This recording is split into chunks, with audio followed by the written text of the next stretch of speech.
두 번째는 원칙이에요, 원칙.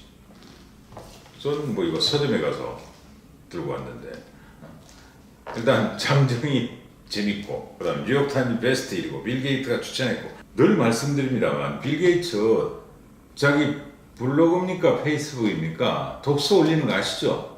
1년이면 최소한 자기가 정말 읽고 감명 깊은 책들은 몇십 권을 꼭 올립니다. 제가 언젠가 읽었는데 한 70권 정도 올려요. 자꾸 비판적으로 이야기 죄송합니다. 전번에도 이야기했습니다만 일본 CEO들은 반드시 책을 씁니다. 유명한 일본 CEO들은요 책을 열 몇 권 20권씩 써요. 다르게 쓰는 게 아니에요. 평소에 자기 이야기 있잖아요. 대화 있잖아요. 그걸 써요 쉽게. 아니 그 정도까지 하려면 보통 사람들 경험과는 다르잖아요. 자기가 느끼고 뼈저리게 느끼고 뭐랄까 성찰에서 나오는 마음의 소리고 정신의 소리잖아요. 그거 쉽게 써요. 쉽게 아주 쉽게 써요. 저도 그래서 일본 탁월한 CEO들 책 나오면요 정말 불과 100몇십 페이지잖아요. 책 판형도 작고 가서 읽어요. 왜? 그 중에 하나만 건지면 되거든요. 왜 자꾸 옛날 뭐 을지문덕이니 이순신이니 신사임당이니 시대하고 안 맞는 분들 책을 읽어야 돼요? 물론 중요하죠. 중요합니다. 존중해요. 제가 이제 예로 든 겁니다. 비평하기 위해서. 우리 시대를 살아가는 동시대를 살아가는 CEO나 이런 분들 어쨌든 CEO들이 가장 첨단 조직이고 모험심이 강한 사람들이니까요. 되레 정치가들보다 더 모험심 강한 사람들이고 더 진보적이고 더 상상력이 풍부한 사람들이잖아요. 빌 게이츠도 책을 읽어요. 책도 부지런히 쓰잖아. 이야기도 많이 하고 연설도 많이 하고요.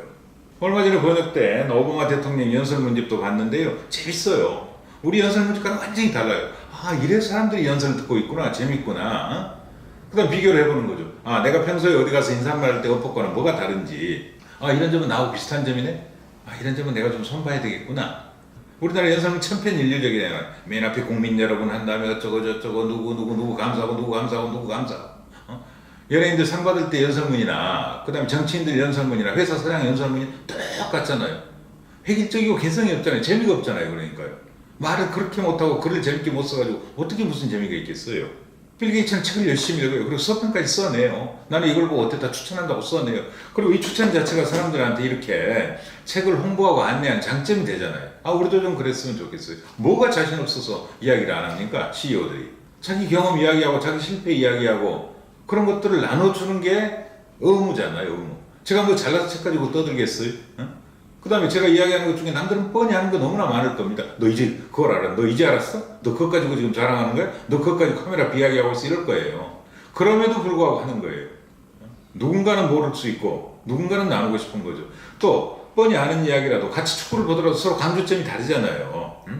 이를테면 전날 국가대표 축구 경기를 봤다. 다음날 이야기해보면 각기 보는 관점이 달라요. 그런 것들 이야기한다는 거예요. 그게 대화거든요. 그게 나누는 거고. 그런 걸 세상 공감대를 형성해가는 거고. 자, 이 책도 그겁니다. 프린시펄도 레이 달리오라는 사람 책인데 뉴욕타임즈 베스트셀러 1위라 선택했고 빌 게이츠가 추천하기를 선택했어요. 저는 사실 이 회사 몰라요. 대단히 유명한 회사더라고요. 브리지워터 어소시에이츠예요. 제가 충격받은 이야기 하나 할게요. 애 이름을요. 송아지 이름에서 따왔어요. 애 이름을.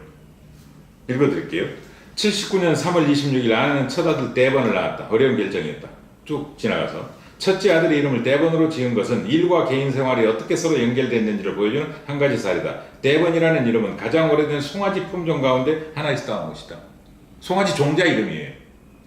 떼번은 미국에 수입된 최초의 송아지들 가운데 하나였다.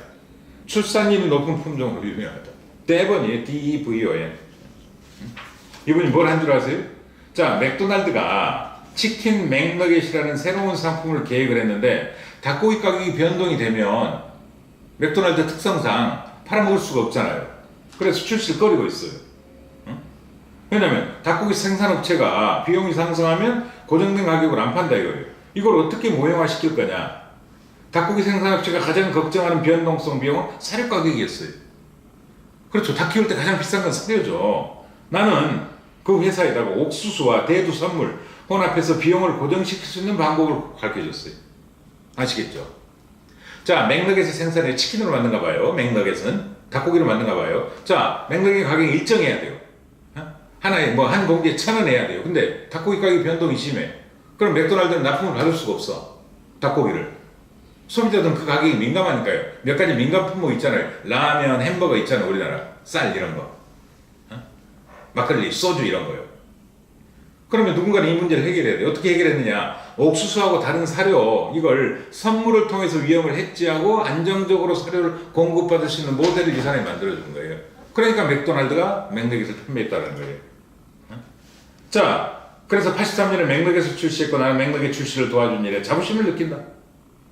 이 사람은 주로 옥수수, 콩, 소 이런 식으로 이런 것들에 대한 뭐라 할까요? 연결, 곡물, 가격 평등 이런 것들을 연구하는 사람이에요. 냉동육보다도 훨씬 싼 고정된 가격으로 미래의 신선한 고기를 부위별로 팔 수 있는 상품을 개발했고 이를 통해 여전히 큰 수익을 낸다. 그러다 보니까 자기는 일에 바빴는데 아이가 태어날 때 축복스러운 일이래요. 자, 근데 나는 일과 가정을 연계시키려고 노력을 하는 사람이다. 일과 가정은 별개가 아니다. 어떻게 했니 넌? 심지어 나는 내 아들 이름조차도 송아지 이름에서 지었어. 이거. 전 이분을 보다가 한 번 입고 다음날 다시 체크했어요. 잊어버리지 않으려고. 맨 처음에 줄 긋고 있다가 다음날 다시 이건 어딘가는 기록을 해놔야 되겠다. 그리고 어젠가 그젠가도 이쪽 일 하는 사람을 만났는데 아참 형! 그러면서 이야기해줬어요. 내가 회사는 잘 모르는데 순간 생각이 안 또 잊어버렸어요. 제가 회사 이거 브릿지워터예요. 브릿지워터. 어떤 회사인데 이런 일을 할 때요.